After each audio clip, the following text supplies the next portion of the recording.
तुम हर रोज देर से स्कूल क्यों आती हो? तुम जानती हो ना कि पढ़ाते समय पीरियड के बीच में कोई डिस्टर्ब करे, यह मुझे पसंद नहीं।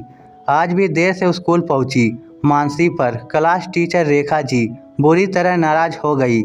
लेकिन हर रोज की तरह आज भी 8वीं कक्षा की छात्रा मानसी सर झुकाए बिना कोई सफाई दिए अपनी टीचर की डांट सुनती रही, कुछ बोली नहीं। असल में कोरोना की वजह से एक लंबी छुट्टी के बाद स्कूल अब खुला था और जब से स्कूल खुला था मानसी हर रोज देर से स्कूल पहुंच रही थी।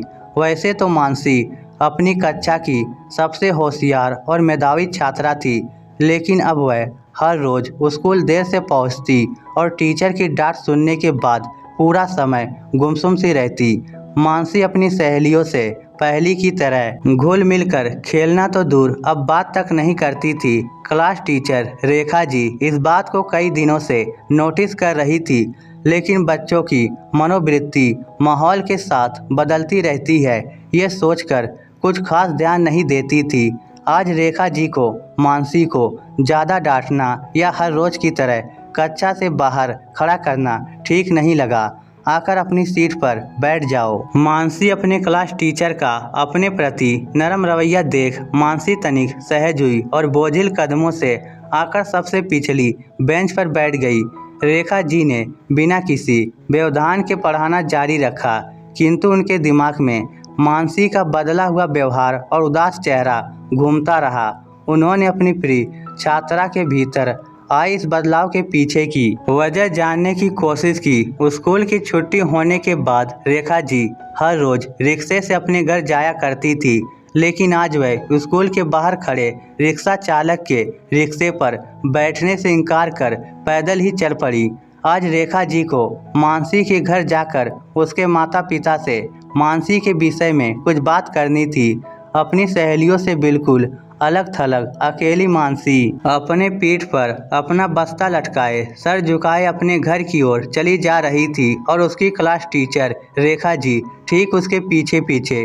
सामने मानसी का घर था। घर का दरवाजा भीतर से खुला था। मानसी बहुत तेजी से अपने घर के भीतर चली गई। इधर रेखा जी ने तनिक झिझकते हुए आगे बढ़कर दरवाजे पर दस्तक दी। दरवाजा एक कमजोर बीमार से दिखने वाले आदमी ने खोला। वह मानसी के पिता थे। जी, मैं मानसी की क्लास टीचर हूँ। नमस्ते मैडम। मानसी के पिता को मानो जैसे विश्वास ही नहीं हुआ और वह एकाएक ही मानसी को आवाज़ लगा बैठे। मानसी, जल्दी आ, देख कौन आया है। जी, असल में मैं आपसे ही मिलने आई हूँ। रेखा जी ने अपनी बात रखना जरूरी समझा।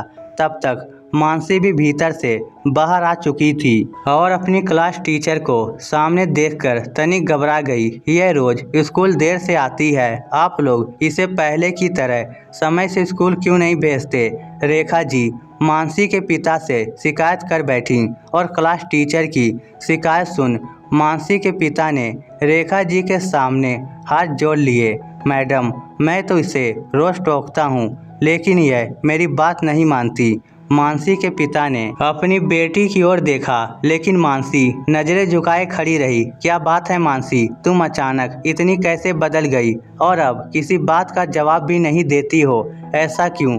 टीचर की डांट सुनती मानसी की आंखों में आंसू आ गए, लेकिन बीमारी से कमजोर हो चुकी मानसी के पिता ने उसकी क्लास टीचर को सच्चाई से अवगत कराया। जब से महामारी की वजह से इसकी मां की मौत हुई है और मैंने बिस्तर पकड़ा है, मेरे लाख मना करने के बावजूद घर का सारा काम निपटाने के बाद ही मानसी स्कूल जाती है ताकि मुझे आराम मिल सके।